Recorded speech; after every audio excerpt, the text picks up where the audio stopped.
Hello guys, welcome to another tutorial. Now let's recreate the picture on the thumbnail. This is the one I have made for my client. I'm making the first picture on the thumbnail, so it is all about a front twist dress with a flare. Everything that is here is what I am going to be teaching you. Now after losing the belt, this is how you are going to take it and you are going to tie it. So can you see how twisted it is at the front? So it is all neat, beautiful, and very easy to make. Now if this is what interests you, kindly like this video, subscribe to my channel if you haven't done so, turn on the notification bell so you get notified anytime I upload a new video. So let's get started. Now we'll be starting with our simple basic block. So I'm going to draft the front first, then before the back. Now the first thing is just for me to rule a straight line that will serve as my starting line. After that, I went ahead to put the shoulder measurement of this client. It is 15 inches divided by 2. Then I'm going to be using the neck depth of 3 inches and the neck width of 3 inches. Now this is just a simple basic block. After that, then I went ahead to mark 1 inch down for the shoulder slant. Then I'll square it up to meet the neck width. Then from there I'm going to mark her breast point. Her breast point is 10.5, under bust is 14, and her front waist length is 17 inches. Then I'm going to repeat the line so I can square them up. Then so this is me. I've gone ahead to rule everything. Now from the shoulder slant I went down by 7.75, or you can as well do 8 inches to get the chest line. And how do you normally get your chest line? Just go up from your breast point by 1.5 inches. Then I also put the shoulder measurement on the chest line. Then I divide what I have between the shoulder slant and the chest line. I went in by 1/2 inch. On the chest line, I'm going to be putting the breast point. Our breast point is 36 divided by 4. We have 9. I added 1 inch for ease. Now, if you're using a stretchy fabric, you don't need to add any ease allowance. Just taking from your normal measurements, sew it by 1 inch sewing allowance. On the breast point, I put 4 inches for her nipple to nipple measurement, and I'm going to be ruling it all the way down to the waistline. Then to get the dart, for the front, I use 0.75 on both sides on the waist. Then on the breast point, I went down by 1 inch. Then I'm going to be connecting it. That will be the dart. You can as well use 1 inch on both sides for the darts, depend on how bold you want your belt to be. Now I put the round waist measurement. I replace the dart of 1.5, then I add 1 inch sewing allowance. After that, I connect it together. Then for her bust dart, I'll be using 1.5 inches. That is the difference between the front waist length and the back waist length. So if yours is 2 inches, go ahead and put the 2. If it's 1, go ahead and put it. Now this is very simple. We are done drafting the front. Now I'm going to be cutting. So I added 1/2 inch to the shoulder and to the armhole. Then I'm going to be cutting off the darts. Yeah, so just watch what I'm doing. I'm going to cut it all the way to the breast point. Then I'll remove the darts. Then so that I can be able to close the bust dart. So you close the bust dart. So take it from the 1.5, close it upward, let it meet your bust line. That is how to close your bust dart. Then I'm going to tape it down. Then whenever you close your bust dart, there is always a shortage. So just take your ruler and connect it from your chest line, that's the round bust, to the waist line. Now that is it. So we'll be keeping this, and let's work on the back. Now the back, go ahead and mark your 1 inch zip allowance, and I'm going to be ruling it. After marking this, then from there we're going to start taking the shoulder measurements. of 7.5 inches, shoulder slant of 1 inch, the width of 3 inches, the back depth is 1 inch. Then I'm going to connect all the lines together. After that, guys, I'm going to go down from the slant by 7.75, that is the chest line. Then I'm going to rule our waist.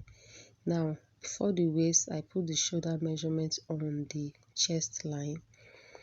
Then I'm going to divide what I have between that point by 2. I will also go in by ½ inch. Then I'm going to put the round bust on the chest line plus 1 inch sewing allowance. Then guys, I'm going to mark the nipple to nipple measurement also on the back, but this one I make it 4.25. the front is 4 inch. I added 0.25 to the back. Now I connect the armhole together. So guys, the length we have for this back is 15.5. The front is 17 inches. After you minus 1.5 inch, whatever you have is what will serve as your back waist length. Then I use ½ inch on both sides on the waist for the darts. Then I put the waist measurement, I replace the darts and also the sewing allowance. That is how I got this back. Now to avoid any zip bulge, I'm going to go in from the main line there by 0.75. Then that is the 0.75 I went in. This is just to avoid any zip bulge. Then you connect it to the zip line. So we are done drafting the back. I also added ½ inch to the shoulder and ½ inch to the armhole. Then I cut off the zip bulge. So we have our front and the back ready. Can you see? When you place the sides together, they are equal. Now let's transfer this to our fabric. So I went ahead to take this fabric and I folded it into 2 because we'll be cutting the front part first. It is going to be cut on fold. Then I take the front and I place it on it, just the way you see me doing like this. Now guys, I'm going to show you something because my video stopped playing. So this is what happened. This is how I cut it. So I'm going to take it slowly. I mark ½ inch on that part here. So if you are cutting your back, also add ½ inch sewing allowance because there's ½ inch sewing allowance I added there.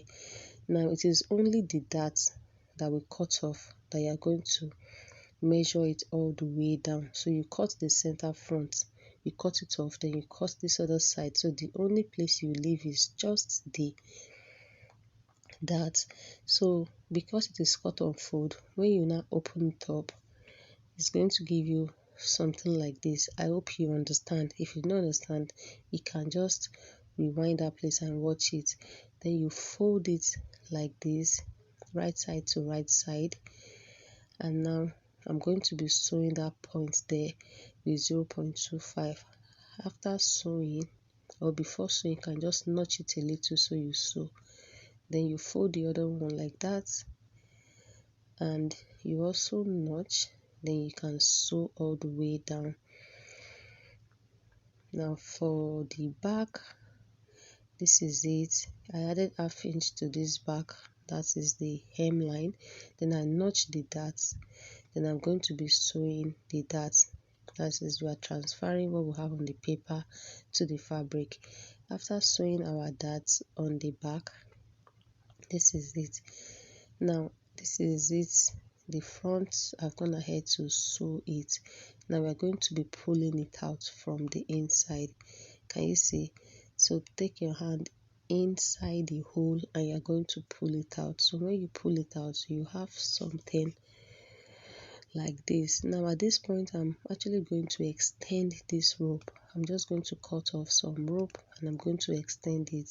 That is even before you turn it outside. Just extend your rope. Then I place the back on it and I'm going to be sewing with the sewing allowance. I'll also do that for the other side. Then I'm going to join the shoulder with ½ inch. I'll do that for the second shoulder. Now after doing that, this is what we'll have. So let's draft the skirt. Take your pattern paper. Because it is a flay, my table is small, I did it on the floor. Now you're going to fold it in a triangle form. Now let me open it again. Can you see? Let's say your fabric's like this, fold it into two. Then that part that is folded, take it all the way to the other side. You're going to fold like this.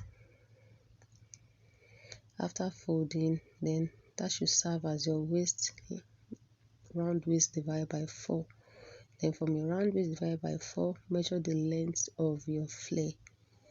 So when you measure the length, you are going to mark it all like that. I know all of us, we know how to cut a flay, but I'm just doing this so you understand. Then you cut off the length, and you also cut off your round waist. Now it should be your round waist plus 1 inch zip allowance, then before you now divide by 4. So when you do that, this is what you are going to have. Then you go ahead to notch the center. Now our flay down part is ready. So after cutting it, this is what I have. Now we're going to be joining the down and the up together. So you take your up, you take your belt, take it upward like that, and I'm going to be using my pin to just hold it down. So this is me just making sure it is being placed properly. I'll do that for the second side. Fold it upward and pin it down. After that, you're going to take your skirts, you are going to place it on the waist, and you sew with ½ inch. Now guys, I've gone ahead to sew it, and I also sew the zip allowance all the way down, so when I iron it, I will have that crease line if I'm fixing my zip. So this is it. So when you're going to tie it, it's going to give you something like that. Can you see that it is very simple? Now for our sleeve, I cut a sleeve of 27 inches length. Then I'm going to be using this smoky thread to just smoke the center of our sleeve. Now from the starting line, I mark 13.5 inches. From that, I went down by 6.5. That is the part I'll be smoking. Then we have the left. So when you open it up, this is how it's going to be. Now it's just a straight down sleeve. From the round sleeve, whatever you have on the round sleeve, take it down, straight down. Then the 13.5, I roll it. The 7.5 from the 13.5, I roll it. I also did that for the second one. So I will have my line when I'm sewing the thread on it. Now after sewing the thread, this is how it is. Can you see? That's the smoky thread. So it is giving that flay effect on the down part. Now I'm going to turn it to the other side, right side to right side, and I'll be joining with ½ inch, ½ inch, yeah, all the way down. Then you're going to hem the down part of the sleeve. Then I did that for the second one. After doing that, we are going to join it to the armhole of our dress. After that, guys, we are going to be cutting the collar. It's a bishop collar, so stay tuned. Now that I've gone ahead to sew the sleeve, this is how it is. Yeah, can you see it? So let's measure our collar. Now you're going to take your neck, measure the round neck, starting from the zip line, from the zip here, all the way to the center of your neck. You're going to measure it. Place them on each other. That is, you're folding it into two. So from the zip, you're going to measure to the center of your dress. So it gave me 10.5. That is 21 inches altogether. Now I fold my paper into two. I'm just going to be cutting a simple peplum neck. So After folding into 2, I just want to get the round neck of 10.5. Now I just place my tape like that just to get where I can get 10.5. Then I measure what I have there is 6.5. Now I'm going to place the 6.5 all round, just the way you see my tape going. That is how I'm marking the 6.5 inches. Now I'm just going to roll it like a flay. Then from there I'm going to mark 2 inches. But before that I had to measure so that I'll get my 10.5, and I got it. Yeah. So whatever you have in the cycle always tend to be bigger than the main measurement. But don't worry, I'll show you guys how to maneuver it. Then I mark 2 inches and I roll it. So I'm going to be cutting it. So we have our collar like a peplum. This is how you cut a flay. You know, peplum is being folded into 4, but this one is just into 2. After that I placed it. Now I'm managing my fabric here. So I'm going to be cutting one piece, then I'm going to cut another piece. Now before I cut the second piece, I had to gum it with hairstay. I gum both the other fabric with hairstay, then I placed it on each other. I didn't cut the round one first. I'm going to sew the neckline and flip it over. After sewing and flip, I use my stitch to secure it down. So that is what it is giving me. Now you're going to take your neck, you fold it into 2, just the way you did when you were measuring. I'm going to notch the center. Now also notch the center of your collar. It is very important. So when you are going to be sewing, you start from the center, place the center on each other, and you pin. Now you are going to pin from one end to the other end. So pin like that, just the way you see me pinning. Now don't ever start your collar joining from the zip, always start from the middle. So you sew it from one middle to the other, also sew from one middle to the other. After sewing, guys, this is me removing the pins. Then I now cut off the excess. So you cut off the excess also on the other part. Now our collar is ready. You're going to give it a very good press. You weave it, you give it a good press. Then you're now going to fix your zip. That way our dress is ready. Thank you guys. Bye.